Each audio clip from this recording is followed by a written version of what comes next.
또 속히 회복되는 은혜가 있기를 주님의 이름으로 축복합니다. 네, 아멘. 마태복음 17장은 이제 예수님께서 이제 이 사건을 이제 요약하면 변화산이라고 합니다. 변화산 사건이라고 하는데 이 이야기를 좀 잘 기억하고 변화산이라는 거에 대해서 기억하고 이제 말씀으로 들어갔으면 좋겠어요. 지금 이제 올림픽이 이제 뭐 거의 끝나가고 있는데 올림픽과 이제 스포츠를 다룬 영화 중에 이제 최고의 작품이라고 꼽히는 불의 전차라는 영화가 있습니다. 지금 제가 포스터를 이제 가지고 왔는데 원래 갑자기 이렇게 눈이 부시나요? 잠시만요. 제가 조금 나올게요. 네네. 불의 전차라는 영화인데요. 이게 굉장히 기독교적인 영화입니다. 나온 지는 1981년도에 나왔는데 2016년도에 한 번 더 이렇게 뭐 리메이크를 한 것 같아요. 이 얘기는 이제 실화를 바탕으로 합니다. 똑같이 이제 100년 전에 열린 이제 파리 올림픽에 있었던 두 명의 육상 선수의 이야기를 다루는 이야기인데요. 왜 이제 기독교적인 이야기라고 했냐면 여기에 주인공이 이제 두 명이 등장하는데 그 중에 한 사람이 이제 자신을 신앙을 위해서 이제 달린 사람이 있습니다. 주의를 지켜야 한다는 그런 자신의 어떤 신앙적인 결단으로 인해서 자기가 원래 주 종목이었던 종목이 아니라 다른 종목으로 출전을 하면서 금메달을 거머쥔 이제 에릭 리델이라는 사람의 이야기가 이제 불의 전차의 내용입니다. 그 중에 이제 다른 한 사람도 이제 있었는데 그 사람은 이제 유대인이었어요. 유대인으로서 받는 자신의 편견과 어떤 어려움들을 싸워서 이기기 위해서 이제 열심히 육상에 매진한 결과 이제 이 사람도 금메달을 이제 거머쥔 거죠. 그런데 이제 영화에서 왜 제가 이 이야기를 시작하면서 말씀을 나누냐면 이 사람이 이제 올림픽이 끝나고 자기가 이제 시상식에서 자기가 평생 목표했던 그 금메달을 거머쥐고 나서 이제 현실로 돌아오는 장면을 이제 영화가 담고 있습니다. 자기가 세운 목표를 달성하고 이룬 사람이 이제 그것이 끝난 후에 자신은 이제 현실로 돌아와서 내가 정말 아무리 노력해도 그때 얻었던 영광과 그런 뭐 즐거움들을 다시 돌아갈 수 없다는 것을 깨닫고 이제 현실로 돌아와서 이제 정상에서 내려와서 현실로 돌아오는 장면을 이제 이 영화가 담고 있는데요. 오늘 말씀에 이제 등장하는 예수님의 제자들도 어쩌면 그 불의 전차의 주인공이 느꼈을 그런 감정을 같이 느꼈을 것 같다는 거죠. 우리도 이와 같은 느낌을 가질 때가 있습니다. 중고등부 수련회를 은혜 가운데 이제 마쳤습니다. 그 가운데 하나님 주시는 기쁨과 은혜들을 여러분 지금 가지고 있을 텐데 그 이후에 우리가 어떻게 살아가야 하는지에 대해서 오늘 말씀을 통해서 나누기를 원합니다. 우리 1절 말씀 한번 다시 생각하면서 한번 같이 읽어보도록 하겠습니다. 본문 1절입니다. 시작. 엿새 후에 예수께서 베드로와 야고보와 그 형제 요한을 데리시고 따로 높은 산에 올라가셨더니 자, 예수님이 이제 제자들 12명 중에서 3명만 이제 베드로와 야고보 그리고 이제 요한을 이렇게 데리시고 어디론가 이제 인도하십니다. 왜 이들을 이제 딱 3명만 데리고 가시냐면 이들한테 어떤 특별한 경험과 또 임재를 보여주시기 위해서 지금 그 변화산으로 이제 데려가시고 있는 거죠. 자, 도사님 이제 첫 번째 이 말씀을 보면서 이런 질문이 생겼어요. 왜 12명을 다 데려가지 않으셨을까? 그 중에 이제 왜 3명만 이제 데리고 가셨을까요? 여러분, 이거는 이제 예수님만 아시겠죠. 왜 12명이 아니라 3명만 데려가는 건 우리가 뭐 정확히 그 이유에 대해서는 알 수 없습니다. 근데 우리가 이렇게 생각할 수는 있을 것 같아요. 예수님께서 이제 가자고 하신 거예요. 예수님께서 그 세 제자들한테 같이 나를 따라서 어디를 가자 했을 때 이 제자들이 거부할 수도 있었다는 거죠. 예수님께서 여길 가자 이렇게 변화산으로 가자라고 이야기했을 때 이 제자들은 저는 이미 예수님하고 많은 시간을 보내고 있습니다. 저는 이미 주님을 위해서 엄청난 일들을 시간을 보내고 있고 노력을 하고 있어요. 그러니까 거기까지 내가 갈 필요는 없을 것 같아요. 주님, 저는 바빠요. 저는 그리고 다른 할 일이 여전히 있고요. 또 학원에 가야 해요. 이렇게 이야기했을지도 모르겠어요. 그러나 그때 제자들은 그렇게 말하지 않았다는 거죠. 이 예수님의 부르심에 은혜의 자리로 초대하는 예수님의 부르심에 순종했다는 것을 오늘 기억할 수 있기를 바랍니다. 여러분, 하나님이 주시는 은혜를 우리가 받고자 한다면 여러분, 주님께서 우리를 부르시는 그 부르심과 초청에 우리가 반응할 수 있어야 하는 거예요. 여러분, 오늘 말씀을 기억하세요. 12명 중에서 예수님이 보여주신 그 기적과 임재를 경험하는 건 세 제자만이었다는 것을 우리가 이 말씀을 통해서 알 수 있어야 돼요. 여러분, 제가 이번에 수련회 진행팀을 하면서 이제 중등부 선생님들이 굉장히 많이 이제 참여하셨습니다. 그 중에 이제 두 선생님이 제가 이제 떠올라요. 세 선생님은 이제 먼저 확정이 되셔서 이제 나머지 두 선생님이 이제 뒤에 이렇게 또 결단을 해주시고 이렇게 들어오셨는데, 그 중에 이제 한 선생님이 이제 제가 중고등부 수련회를 위한 이렇게 기도 제목을 낸 걸 이제 기도 제목을 보고 이렇게 마음이 이제 감동이 오셔서 이제 수련회 진행팀에 참여하시겠다라고 이렇게 결단을 해주신 거죠. 여러분, 저는 이 역시 하나님의 그런 어떤 부르심에 순종한 결과라고 생각합니다. 하나님께서 우리를 부르실 때 갑자기 그냥 하늘에서 어떤 음성이 내려와서 우리에게 말씀하시는 게 아니라, 여러분, 이런 상황을 통해서 또 어떤 일들을 통해서 어떤 사람을 통해서 우리를 하나님께서 그 은혜 자리로 초대하신다는 거죠. 여러분, 이와 같은 일들이 우리 중등부에도 계속 되어지기를 간절히 소망합니다. 네, 아멘. 자, 우리 2절 말씀으로 넘어가 보도록 하겠습니다. 2절에 보니까 우리 2절 말씀 제가 읽어드리도록 하겠습니다. 여러분, 눈으로 같이 읽어주세요. 그들 앞에서 변형되사 그 얼굴이 해같이 빛나며 옷이 빛과 같이 희어졌더라. 자, 여러분, 이거 굉장히 이제 특별한 경험입니다. 어떤 사람은 이 본문을 가리켜서요, 예수님의 이제 원래 모습이라고 합니다.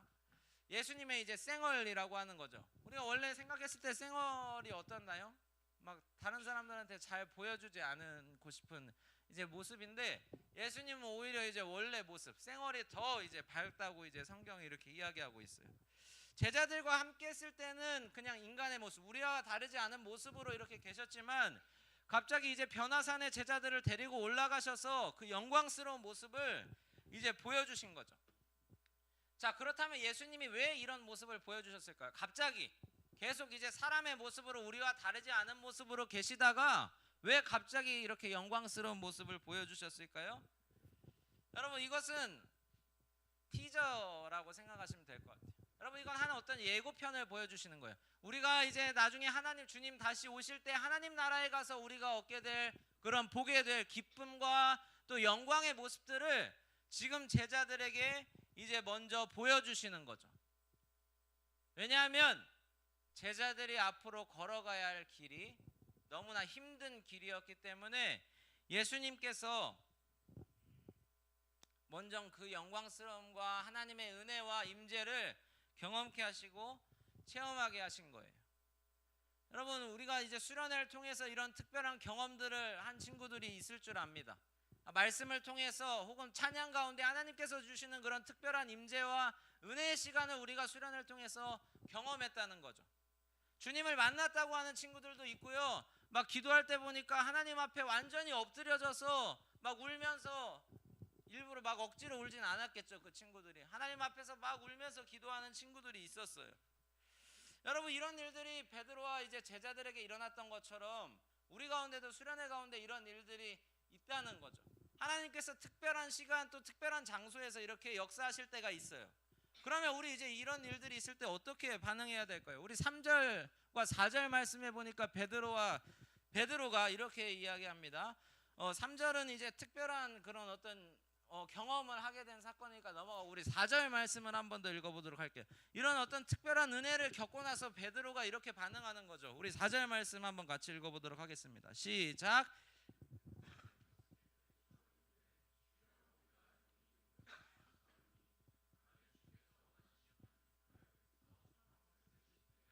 하나는 주님을 위하여, 하나는 모세를 위하여, 하나는 엘리야를 위하여 하리이다.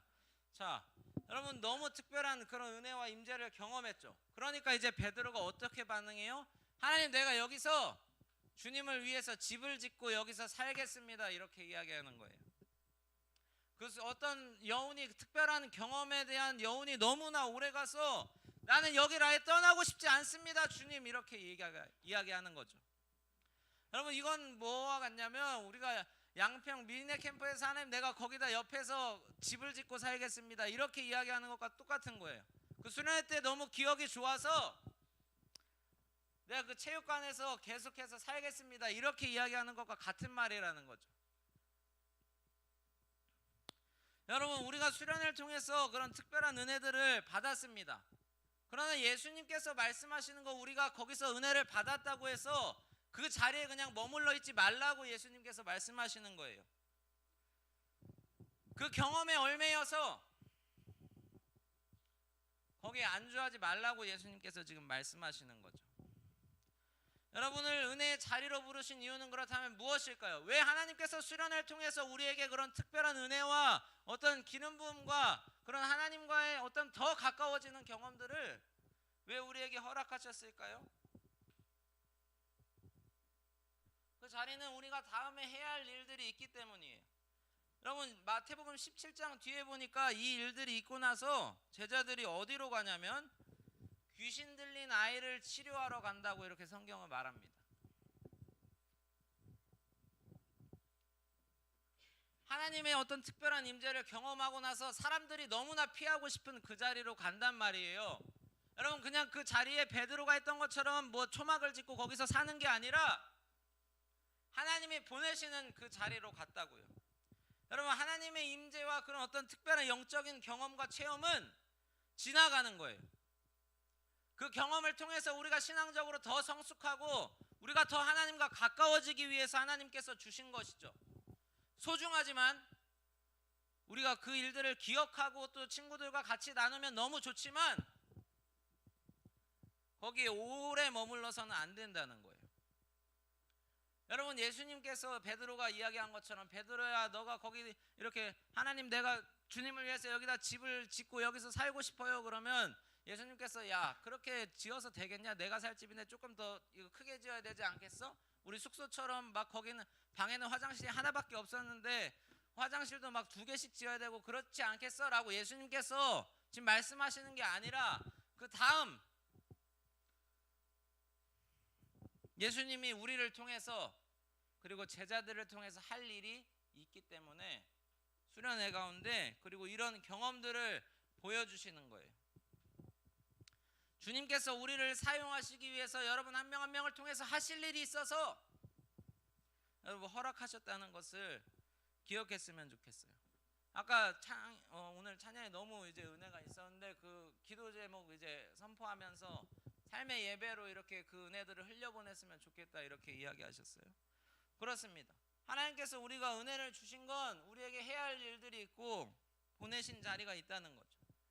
물론 여러분 그 귀신을 쫓아내는 일들, 우리가 다시 가야 하는 자리, 학교에 가야 하고 또 우리가 지금 이 삶의 자리에서 매일 매주 주일 예배를 드리고 또 찬양팀을 하고 또 우리가 주님을 위해서 헌신하는 그 시간들이 실패하고 넘어질 수 있어요.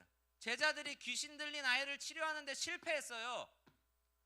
한 방에 쫓아낸 게 아니란 말이에요. 그러니까 우리가 하나님의 은혜를 받고 수련회 때 받은 은혜를 가지고 우리가 그걸 신앙생활로 연결할 때 우리가 그때 받은 은혜처럼 그게 잘 안 될 수도 있어. 그런데 주님은 그 자리로 가라고 하시는 거예요. 우리의 삶의 예배 자리로, 하나님께서 우리를 보내신 그 자리로 오늘 가라고 말씀하시는 거죠. 여러분, 평생 수련회면 당연히 좋을 거예요. 저도 막 찬양하고 막 기도하고 또 막 말씀만 계속 들으면 얼마나 좋을까요? 그 자리에서. 여러분, 그러나 그게 하나님이 우리에게 기대하는 삶이 아니라는 거예요. 그러면 변화산에서 내려온 우리가 그 제자들을 이제 귀신 들린 아이를 치료하기 위해서 그 산에 내려왔는데, 그렇다면 우리가 이제 은혜를 받고 난 뒤에 우리는 어떻게 살아가야 할까요? 오늘 본문 5절이 아주 중요한 이야기를 하고 있습니다. 우리 5절 말씀 한번 같이 읽고 말씀 마무리하도록 하겠습니다. 우리 5절 말씀 내용 생각하면서 우리 큰 목소리로 함께 읽도록 하겠습니다. 시작. 말할 때에